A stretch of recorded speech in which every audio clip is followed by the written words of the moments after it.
Hoy estamos con Fernando Calderón Espada. Es uno de los comunicadores sociales y periodistas más reconocidos y trabajó en CMI, uno de los noticieros más importantes de la televisión colombiana. Su experiencia lo ha llevado a ser docente de la Universidad de los Libertadores. Hoy hemos querido hablar con Fernando porque él es un especialista en mercado político y opinión pública. Todo esto lo ha llevado a interesarse en las campañas políticas que desempeña Donald Trump en Estados Unidos. Entonces, como un presidente que es catalogado racista y xenófobo se encuentra actualmente dirigiendo Estados Unidos? Bueno, en primer lugar, yo no creo que Donald Trump haya sido catalogado como racista o xenófobo. Ha tenido una serie de expresiones que yo las he analizado más como políticas, de estrategia política, que de un sentimiento propio de él, que es un empresario estadounidense muy grande y que de paso pues ha tenido que utilizar mano de obra, por ejemplo, negra o afroamericana, como se dice en Estados Unidos, o mano de obra latinoamericana. Pues no creo que sea tan xenófobo y no creo que sea tan racista. Yo creo que no pertenece al pensamiento de él, a pesar de que él es una expresión física del típico racista norteamericano, ¿cierto? Porque es un hombre que tiene incluso como descendencia irlandesa o danesa o europea, esta gente que emigró hacia los Estados Unidos y luego construyó parte de la historia norteamericana. Pues se metió mucho en esos temas antirracistas cuando ya aparecieron los negros en el sur y cuando comenzó esa especie de, entre comillas, invasión latina a Estados Unidos, es en donde hay 30 millones de hispanos o más, creo que ya bordean los 50 millones, donde hay pues una serie de miedos que se han ido metiendo en el sentimiento norteamericano después del 9/11, de lo que ocurrió el 9 de septiembre del 2000 o 2001. Eso sirvió para construir unos miedos en la población netamente norteamericana. Se les metió el cuento de que los estaban invadiendo de otros países a través de la cultura y a través de la misma política, y entonces pues obviamente esa manifestación de terrorismo pues los terminó de aterrorizar como pues por obvias razones, y esto fomentó en la población norteamericana nativa en el norteamericano raso, auténtico, y sobre todo en ese que es agricultor, en ese que pertenece al centro de los Estados Unidos, Kansas, Oklahoma, Texas, Arizona, todo ese Estados Unidos agroindustrial, que es muy poderoso, por cierto. Y claro, el hombre con su discurso convenció a esa gente y lo llevó a la presidencia de la República. ¿Por qué razón de pronto me está comentando con respecto a todos estos ataques a misiles que Sí. tanto Estados Unidos? ¿Por qué razón se llega a eso? O sea, ¿a qué viene esto? ¿A qué vienen esos ataques que hay? No, pues en este Siria, momento, digamos. en este momento hay una sola nación que podría estar amenazando bélicamente a los Estados Unidos, y es Corea del Norte, un país comunista apoyado por China. Y por eso es que Corea asusta y grita, porque tiene el apoyo de China, no más, porque yo no creo que tenga un despliegue nuclear tan importante como para ganarle una guerra a Estados Unidos. La verdad, yo no creo en eso. Ellos amenazan y tienen una narrativa, un relato, una dramaturgia anticapitalista, mientras Estados Unidos le pone orden a las cosas, ¿cierto? Porque definitivamente Estados Unidos es el país más poderoso del mundo, no hay nada que hacer, no existe Rusia, no existe Alemania, no existe China. La China tiene hoy en día, digamos, una gran ventaja económica y se está convirtiendo en una potencia económica, pero en cualquier momento Estados Unidos la para y le dice, hasta aquí, mire, hay una contradicción impresionante. En este momento el país que más le debe plata a Estados Unidos, a la China, es Estados Unidos. China es el primer país acreedor de Estados Unidos. Sin embargo, la China tiene sus reservas internacionales en divisas en la Reserva Federal Norteamericana. Entonces uno dice, un país que se está proyectando como una potencia económica internacional importante, ¿por qué tiene sus reservas en divisas donde los gringos, en el banco de los gringos? Sencillamente porque el Partido Comunista Chino cree que allá es más seguro tener la plata guardada, ¿sí? Sin embargo, Estados Unidos le debe mucha plata a la China. Bueno, según la NBC, dicen que muchos seguidores del magnate están de acuerdo con que los inmigrantes son una carga y que los afroamericanos son los responsables de no salir adelante.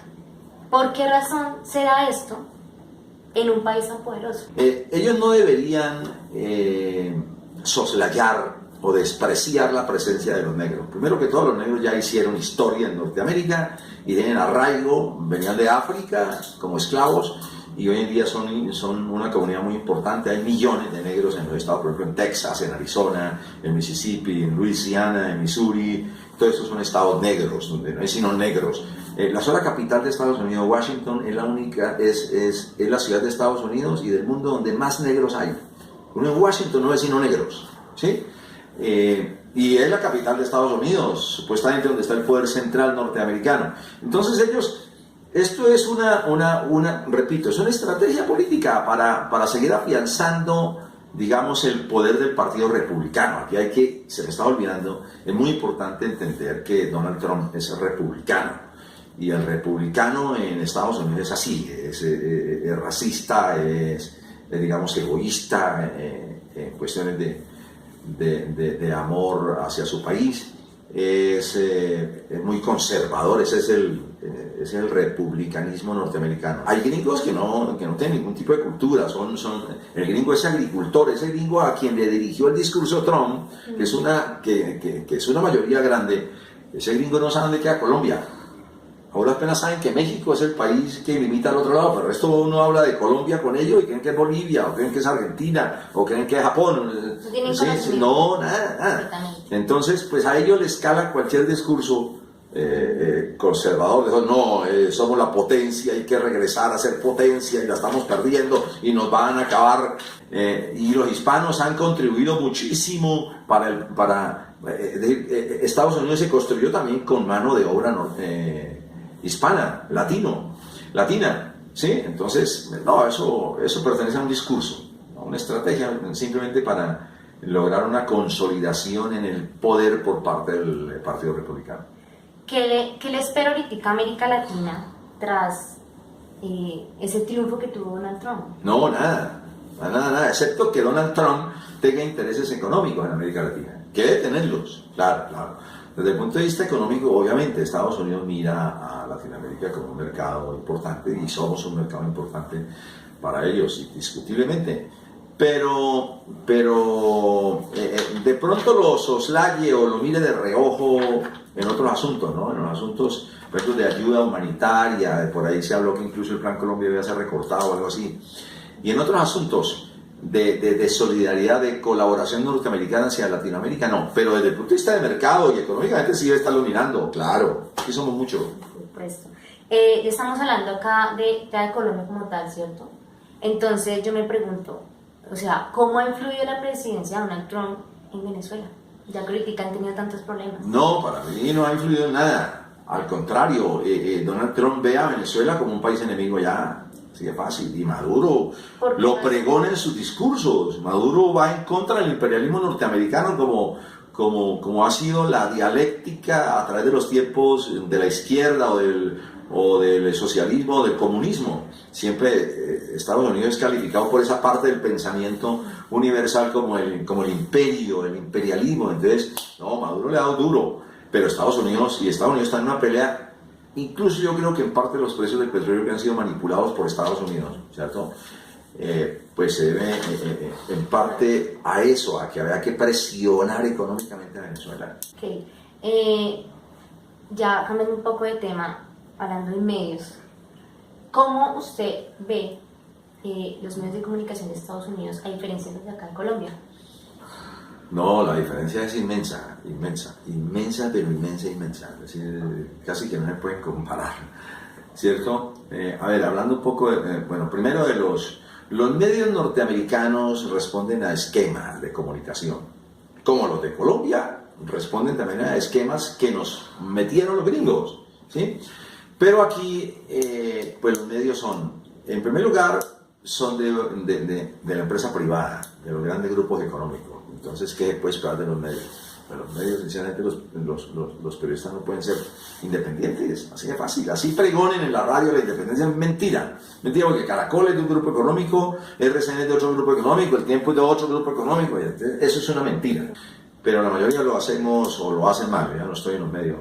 Entonces, ¿por qué? Porque hay unas necesidades de rating, hay unas necesidades comerciales, publicitarias, económicas, hay unos intereses que no hacen que nuestro periodismo sea puro, pero el periodismo nuestro es contaminado, porque el periodista que no defiende la verdad, pues no es periodista, así es fácil.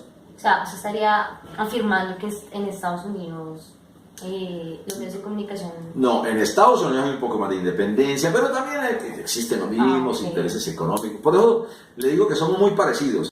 Bueno, aquí tuvimos a Fernando Calderón. Mil gracias por concederme esta entrevista. Muchas gracias. A sus órdenes y con mucho gusto. Listo, vale. Muchas gracias. Vale.